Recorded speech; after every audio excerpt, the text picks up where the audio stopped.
മറിച്ചായിരുന്നു. ചാണാശ്ശേരി ബാലഗോപാലൻ എന്ന ശരാശരിക്കാരനെ തലയിൽ എടുത്തു വയ്ക്കാൻ ചെമ്പൂത്രയിലെ വീരരാവണന്മാർ തീരുമാനമെടുത്തുവെന്ന് കേട്ടപ്പോൾ വെറുതെ അബദ്ധത്തിൽ ചെന്ന് ചാടല്ലേ എന്ന് തന്നെയായിരുന്നു അവരുടെ അഭ്യുദയകാംക്ഷികളിൽ നല്ലൊരു ശതമാനവും പ്രതികരിച്ചത്. ഒന്നാമതായി 16 നഖക്കാരൻ. അത് കഴിഞ്ഞാലോ കൊമ്പന്മാരുടെ ശക്തിയും ഗാംഭീര്യവുമാവേണ്ടുന്ന കൊമ്പുകൾ രണ്ടും തുള വീണ അവസ്ഥയിലും. എങ്കിൽ ഈ അവസ്ഥയും വല്ലായികയും വെച്ചോണ്ട് അവനവന്റെ പാടും നോക്കി എവിടെയെങ്കിലും അടങ്ങി ഒതുങ്ങി ഇരിക്കുന്ന കൂട്ടത്തിലാണോ? അതുമല്ല. തുമ്മിയാൽ തെറിക്കുന്ന മൂക്കെന്ന് പറഞ്ഞ മാതിരി മുട്ടിന് മുട്ടിന് അല്ല, മുക്കിന് മുക്കിന് കൈവിട്ടോട്ടവും. ഇത്രയും കേട്ടപ്പോൾ തന്നെ മൂക്കത്ത് വിരൽ വെക്കാൻ തുടങ്ങിയെങ്കിൽ നിൽക്ക്, കാര്യങ്ങൾ അവിടം കൊണ്ടും കഴിഞ്ഞിട്ടില്ല. ചെമ്പൂത്രയിൽ എത്തിച്ചേരും വരെ അവന്റെ മതപ്പാടും കൃത്യം സീസണിൽ തന്നെയായിരുന്നു. എന്നുവെച്ചാൽ ആനയുടമകൾക്ക് 4 കാശ് കിട്ടുന്ന ഉത്സവ സീസണിന്റെ നല്ലൊരു സമയത്തും ആന മതക്കാല ബന്ധനത്തിൽ കെട്ടുംതറിയിലായിരുന്നെന്ന് ചുരുക്കം. പക്ഷേ ഇത്രയൊക്കെ കുറ്റങ്ങളും കുറവുകളും ഉണ്ടായിട്ടും അവസാനം ചാണാശ്ശേരി ബാലഗോപാലൻ ചെമ്പൂത്രയിലേക്ക് തന്നെ എത്തിച്ചേർന്നുവെന്നത് കാലത്തിന്റെ കളിവിളയാട്ടം, അല്ലെങ്കിൽ ചെമ്പൂത്ര ദേവിയുടെ ദൃഢനിശ്ചയം. ചെമ്പൂത്ര ക്ഷേത്രത്തിലേക്ക് വരുന്ന ആദ്യത്തെ ആനയല്ലേ ഇത്? അതെ. ഇതിനു മുമ്പ് ഇവിടെ ആനയില്ലായിരുന്നു? ഇല്ല. എങ്ങനെയാണ് ഈ ദേവിദാസനെ നിങ്ങൾ കണ്ടെത്തുന്നതും അവനെ തിരഞ്ഞെടുത്തതും? 2003 ആനേനെ ഇവിടെ മേടിക്കാനൊരു തീരുമാനം ആയത്. ആ തീരുമാനത്തിൽ മുൻകാല കമ്മിറ്റികൾ ഒരു ആന കമ്മിറ്റി ഉണ്ടാക്കി വളരെയധികം ബുദ്ധിമുട്ടിയിട്ടാണ് ആനനെ വാങ്ങിക്കൊണ്ടുവന്നിട്ടുള്ളത്. അത് നോക്കി ദേവിക്ക് ഇഷ്ടപ്പെട്ടൊരു ആനയായി മാറി. അതിനെ ഇവിടെ വന്നപ്പോൾ വളരെയധികം നാട്ടുകാർക്കും ജനങ്ങൾക്കും വളരെ താല്പര്യം വന്നു. വിചാരിച്ച കാര്യങ്ങളൊക്കെ ഏത് ഭക്തൻ്റെയും ഒരു നല്ലൊരു ഇതിൽ ആവേശത്തോടിയിട്ട് അതിന് ഫണ്ടൊരുക്കി. അങ്ങനെ ഒരു നല്ലൊരു ഡെവലപ്മെന്റ് ഈ ആന മുഖേന ഇവിടെ അമ്പലവും അമ്പലവാസികളും കാഴ്ചയിൽ അത്ര ഒരു അന്ന് ഒരുപാട് നെഗറ്റീവ് മാർക്ക് ഉണ്ടായിരുന്നല്ലേ? അതേ ഉണ്ടായിരുന്നു. പക്ഷെ ആന മേടിച്ചിട്ട് അതിനുശേഷം അത് വളരെ നന്നായി, വളരെ മാറ്റം വന്നു ഇവിടെ. അത് ദേവിയുടെ ഒരു കടാക്ഷം കൂടി ആയിരിക്കണമെന്ന് നമ്മൾ പൂർണ്ണമായി വിശ്വസിക്കുന്ന ഒരു വ്യക്തികളാണ് ഇവിടെ എല്ലാ നാട്ടുകാരുടെ സഹായ സഹകരണവും. കമ്മിറ്റിക്കാർ വളരെയധികം ശ്രദ്ധയോടെയാണ് ആനയുടെ കാര്യങ്ങൾ ശ്രദ്ധിക്കുന്നത്. ഇപ്പോഴും ശ്രദ്ധിക്കണം. അങ്ങനെയാണ് എല്ലാ കമ്മിറ്റിക്കും വളരെ ഉത്തരവാദിത്തങ്ങൾ. എവിടെ പൂരത്തിന് പോയാലും അവിടെ പോയി കാണാനും ആനയുടെ സ്നേഹം അന്വേഷിക്കാനും എന്തെങ്കിലും ഒരു മേടിച്ചു കൊടുക്കാനും ഇപ്പോഴും എല്ലാ കമ്മിറ്റിയും വളരെയധികം ഉത്തരവാദിത്തോടെ നീങ്ങുന്നുണ്ട്. ഇപ്പോഴും നാട്ടുകാരുടെ എവിടേക്ക് പോയാലും നാട്ടുകാരുടെ ശ്രദ്ധ ദേവിദാസൻ ഇപ്പോഴും ഉണ്ട്.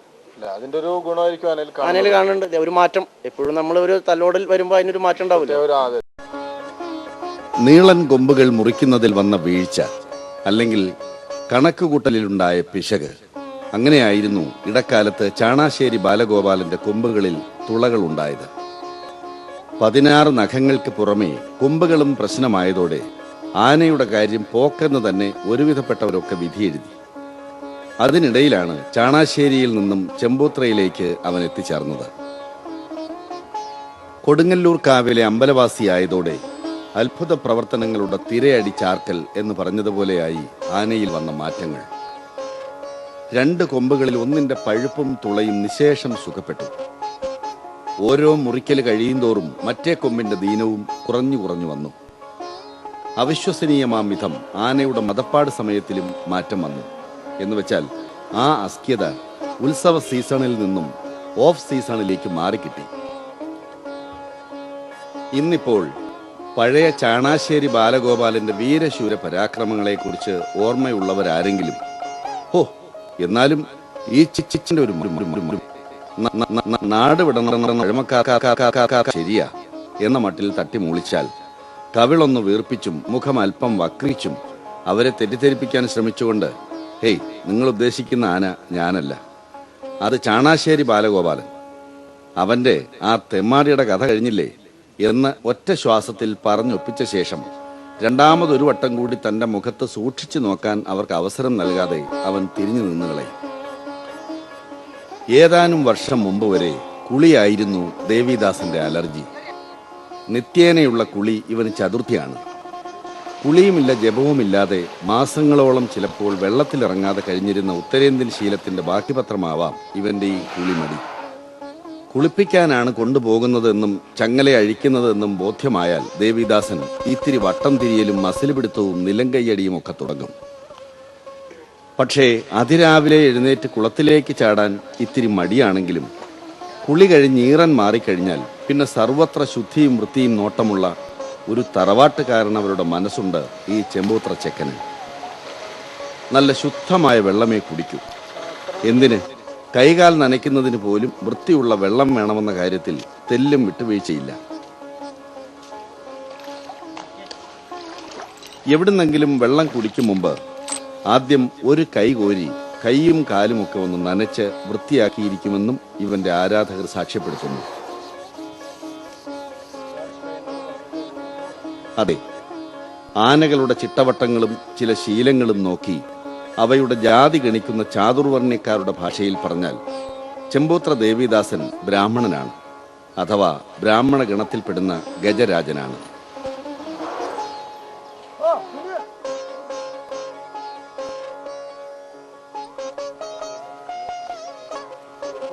ഈ 16 നഗക്കാരൻ എന്ന് പറഞ്ഞാൽ പൊതുവെ അത്ര ഒരു ഐശ്വര്യക്കാരൻ അല്ലെന്നുള്ളതാണ് പൊതുവെ. പക്ഷെ നിങ്ങളെ സംബന്ധിച്ചിടത്തോളം ഈ 16 നഗക്കാരൻ വന്ന ശേഷം ഐശ്വര്യം തന്നെയാണ്.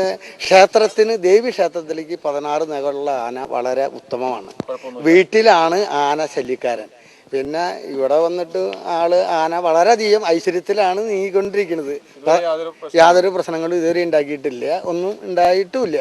ഞാനൊക്കെ ഈ ആന നേരിലായിരിക്കുമ്പോൾ കൂത്താട്ടുകളത്തു നിന്ന് വരുമ്പോൾ കുറേ പൈനാപ്പിൾ കൊണ്ടുവന്നിട്ട് ആനനെ ആയോടിൽ കെട്ടിയിരിക്കുമ്പോൾ ഞാൻ ഒറ്റയ്ക്ക് ചെന്ന് തൊള്ളയിൽ കൊടുത്തിട്ടുണ്ട്. ആന നീരിലായിരുന്നു ആദ്യകാലത്ത്.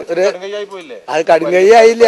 ഞാൻ ദേവിനെ നല്ലോണം വിശ്വസിച്ച ശക്തിയുടെ ഇതിലാണ് ഈ 3 പൈനാപ്പിൾ ആൾക്ക് കൊടുത്തു.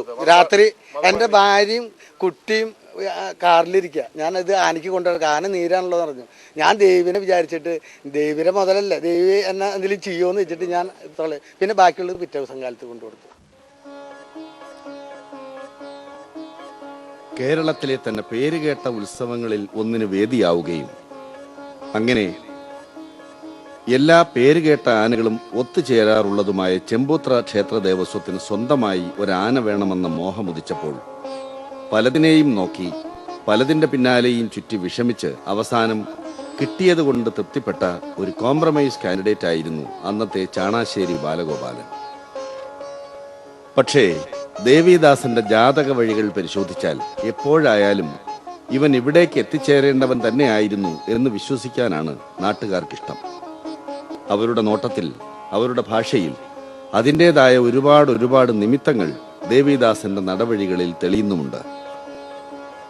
ചെമ്പൂത്ര ക്ഷേത്രത്തിലെ പ്രധാന ആഘോഷമായ മകരച്ചൊവ്വ ഉത്സവം നടന്നുകൊണ്ടിരിക്കുന്ന ദിവസമായിരുന്നു ബീഹാറിൽ നിന്നും ആദ്യമായി ഒരു ലോറിയിൽ ഈ ആന വാളയാർ ചെക്ക് പോസ്റ്റ് കടന്ന് പാലക്കാട് തൃശൂർ ഹൈവേയിലൂടെ എത്തിച്ചേരുന്നത്.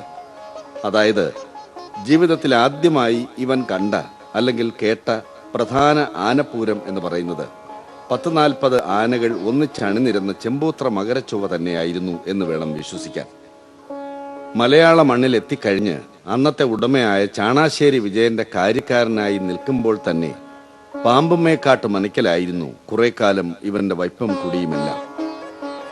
അവിടെ നിൽക്കുന്ന ഏതാനും മാസം കൊണ്ട് മനക്കലെ വലിയ തിരുമേനിയെ മണിയടിച്ച് മനസ്സിൽ ഒരു സ്ഥാനം ഉറപ്പിക്കാൻ കഴിഞ്ഞാൽ അവനെ പാമ്പുമേക്കാട്ട് മനക്കാർ വാങ്ങും. അങ്ങനെ ഒരു ധാരണയിലായിരുന്നു അന്നത്തെ ആ കുടിവയ്പ്. ഇടയ്ക്ക് ചില ഏനക്കേടുകളും മസിലുപിടുത്തങ്ങളും ഒക്കെ ബീഹാറി ബാബു കാണിച്ചിരുന്നെങ്കിലും മൊത്തത്തിൽ മനക്കലെ ട്രെയിനിങ് പീരീഡ് സാറ്റിസ്ഫാക്ടറി ആയി തന്നെ കടന്നുപോയിക്കൊണ്ടിരുന്നു. പക്ഷെ ഒരിക്കൽ അവന്റെ ഒരു കുളി എന്ന് വെച്ചാൽ വിസ്തരിച്ചുള്ള ഒരു നീരാട്ട് അവസാനം കാര്യങ്ങളൊക്കെ ചളകുളമാക്കി. രാവിലെ കുളത്തിലിറങ്ങിയ കക്ഷിക്ക് വൈകിട്ട് 5-5:30 തിരിച്ചു കയറാനുള്ള ഭാവമില്ലാത്തതുപോലെ ആനയും പാപ്പാന്മാരുമായുള്ള വാടാപോടാ വിളികളും കണ്ണുരുട്ടലും എങ്ങും എത്താതെ സന്ധ്യയോളം നീണ്ടപ്പോൾ അവസാനം ഒരു മധ്യസ്ഥന്റെ റോളിൽ മനക്കലെ തിരുമേനി തന്നെ നല്ലൊരു പഴക്കുലയുമായി കളത്തിലിറങ്ങി, അല്ല കുളത്തിലിറങ്ങി. ബാലഗോപാലൻ ഒന്നിങ്ങോട്ട് വരിക, കൈ നീട്ടി ഇതങ്ങോട്ട് മേടിക്ക, സമാധാനമായിട്ട് ഇതങ്ങോട്ട് കഴിക്ക, എന്നിട്ട് അവര് പാപ്പാന്മാര് എന്താ പറയണമെന്ന് വെച്ചാ അതങ്ങോട്ട് അനുസരിക്കുക എന്ന് ഒരു ടിപ്പിക്കൽ നെടുമുടി വേണു സ്റ്റൈലിൽ തിരുമേനി പറഞ്ഞതുപോലെ അവൻ കൈ നീട്ടി തന്നെ മേടിച്ചു. പക്ഷേ ആനയും പാപ്പാന്മാരും തമ്മിൽ ഒരു കശപിശ ഉണ്ടാവുകയും അത് നാട്ടുകാർ മുഴുവൻ അറിഞ്ഞ് ആകെ പ്രസ്റ്റേജ് പ്രശ്നമായി നിൽക്കുന്നതിനിടയിൽ അനുരഞ്ജന ചർച്ചയ്ക്കെത്തിയ മധ്യസ്ഥൻ ഇത്തിരിയില്ലാത്തൊരു പഴക്കുല കാട്ടി ആജ്ഞാപിക്കാൻ ഒരുങ്ങിയത് ആന പ്രമാണിക്ക് എന്തോ അത്രയ്ക്കങ്ങോട്ട് പിടിച്ചില്ല എന്ന് തോന്നുന്നു. എന്തിനധികം പറയുന്നു, അതിൽ നിന്ന് ഒരെണ്ണമെങ്കിലും ഒന്ന് രുചിച്ചു നോക്കാൻ പോലും തയ്യാറില്ലാതെ വാഴക്കുല വീശി കൊടുത്തു കൃത്യം ഉന്നം പിടിച്ച് തിരുമേനിയുടെ നേർക്ക് തന്നെ ഒരു 1.5 ഏറ്. അതോടെ കാര്യത്തിന് ഒരു നീക്കുപോക്കാവുകയും ചെയ്തു. ട്രെയിനിങ് പീരീഡ് എല്ലാം അവിടം കൊണ്ട് അവസാനിപ്പിച്ച് ബാലഗോപാലൻ അപ്പോഴേ പടിക്ക് പുറത്ത്. ചെമ്പൂത്ര ദേവിദാസന്റെ രസികൻ കഥകളും ഉശിരൻ കാഴ്ചകളും ഇവിടെ തീരുകയല്ല, തുടരുക തന്നെയാണ്.